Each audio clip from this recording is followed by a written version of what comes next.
You are not going to believe what finally has King Charles seeing red. And no, it's not another tell-all book or a Netflix docuseries. It's something way more personal, way more embarrassing, and according to explosive new reporting, it has the monarch absolutely furious behind palace doors. But here's where it gets interesting. This isn't coming from British tabloids or royal insiders with an agenda. This is coming straight from American entertainment veteran Billy Bush, who just dropped a truth bomb on his show Hot Mics that has Buckingham Palace scrambling.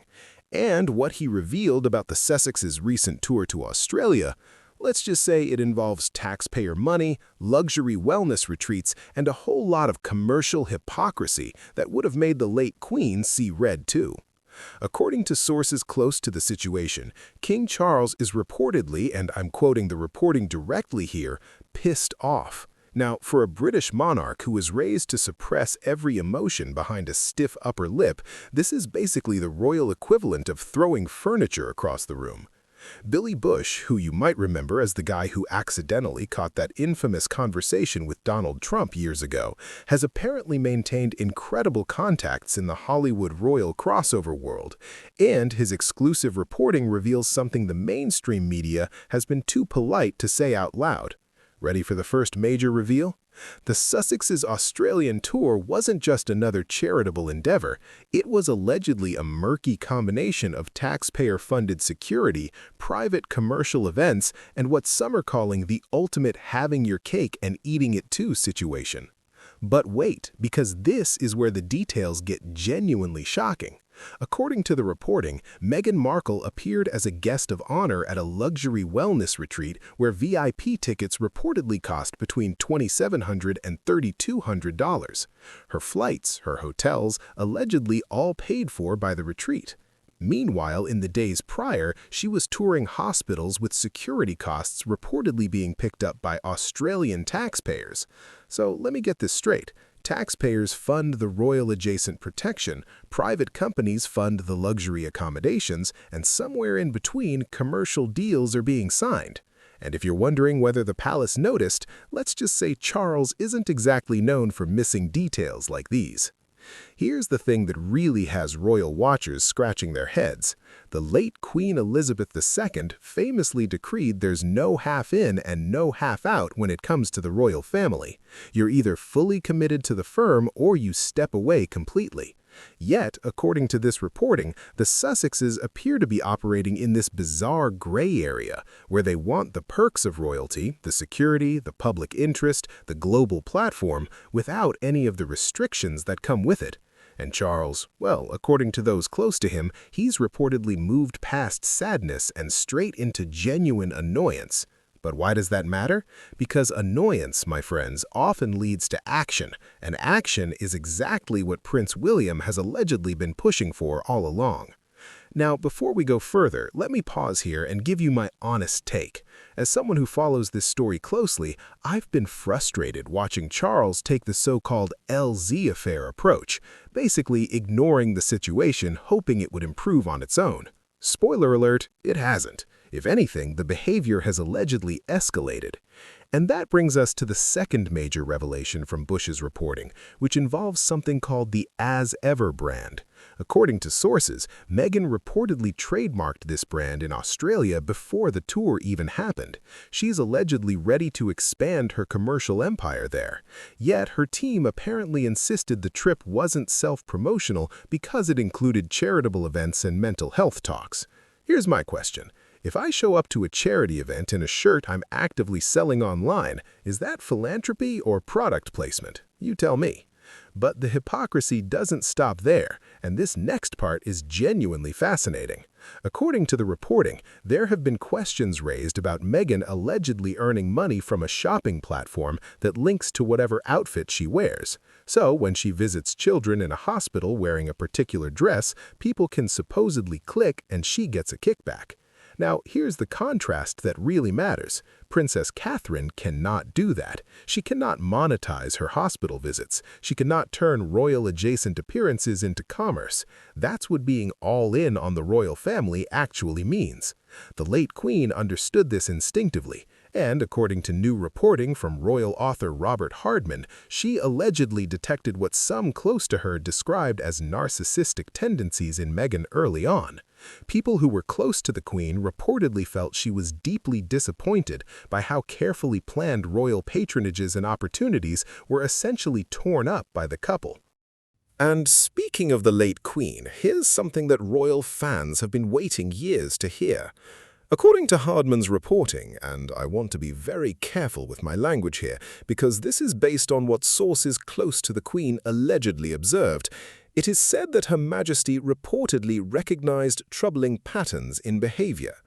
Now, the Queen was famously brilliant at concealing her true thoughts. People who were close to her reportedly swore she was in favor of Brexit, while others, who were equally close, swore she was against it. That's how guarded she was. So for sources to now suggest that the Queen allegedly detected narcissistic behavior from Meghan, that's not nothing. That's actually a pretty significant window into what was happening behind palace walls before everything fell apart. But here's where the story takes an unexpected turn. While all of this is happening, Meghan is reportedly engaged in what sources are calling an intense charm offensive aimed at Netflix executive Ted Sarandos and his wife. According to reporting from reliable entertainment insiders, the Duchess has allegedly been love-bombing the couple with handwritten notes, flowers, and even her signature jam. A source reportedly described it as constant cards, gifts, and deeply personal messages designed to make them feel valued and appreciated. And look, on the surface, that sounds nice, right? Who doesn't appreciate a thoughtful gesture? But here's the context that changes everything. According to the reporting, this alleged push comes amid whispers of tension following the end of the Sussex's deal with Netflix and after what some insiders described as an overstaged public display of friendship at a recent event. One source reportedly explained that she's allegedly trying to rebuild trust in a deeply personal way, calling the effort emotional and highly intentional. But here's what really caught my attention. Another insider reportedly described it as charm and calculation that never lets up, and not everyone is apparently convinced it's working. In fact, one source reportedly said it's becoming annoying. Let me just say this as someone who has followed business negotiations for years. Handwritten notes do not typically repair multi-million-dollar relationships that have gone sour, especially when those relationships reportedly ended because of alleged public criticism of the very business partner you're now trying to woo. And this brings me to a comparison that multiple commentators have made, and honestly, it's worth considering. Princess Diana, according to those who knew her, desperately tried to claim her privacy. She wanted to be left alone and was reportedly relentlessly pursued by paparazzi. Meghan, by contrast, according to this reporting and analysis from multiple sources, is actively thrusting herself into the spotlight while simultaneously pleading for privacy. Do you see the contradiction? One commentator put it bluntly: "We might need Diana-level relatability and authenticity, but that is apparently a very tough act to follow." And the more the Sussexes allegedly engage in commercial activities while maintaining royal-adjacent security and platforms, the more questions get raised about authenticity. Now, I want to address something that came up in the original reporting about a striped shirt worn at Bondi Beach. According to online discussions, some observers noted that the shirt allegedly bore an uncanny resemblance to uniforms associated with a tragic period in history. Now, I want to be extremely clear here. There is no evidence this was intentional, and multiple commentators have suggested it was likely an unfortunate coincidence. But here's the broader point that royal watchers are making. When you operate without the traditional royal support system, without the advisors who think through every detail and every potential implication, these kinds of controversies become more likely. The late Queen reportedly understood this instinctively. She allegedly saw the risks of allowing half-in, half-out arrangements, because eventually someone makes a mistake that could have been avoided with proper guidance. But here's what the mainstream coverage isn't telling you. Despite all the negative headlines, despite everything that has happened over the past few years, recent polling data suggests something surprising.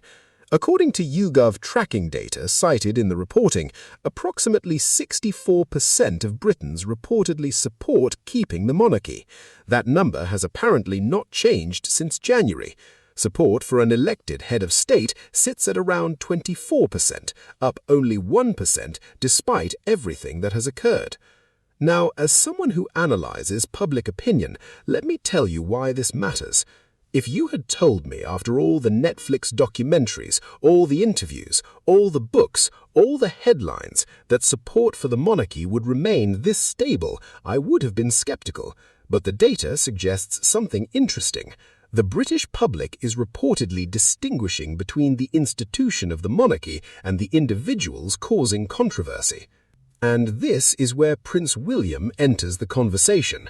According to multiple sources, William has allegedly taken a much harder line than his father. While Charles worried about creating victims or punishing children, William believes that tough calls need to be made.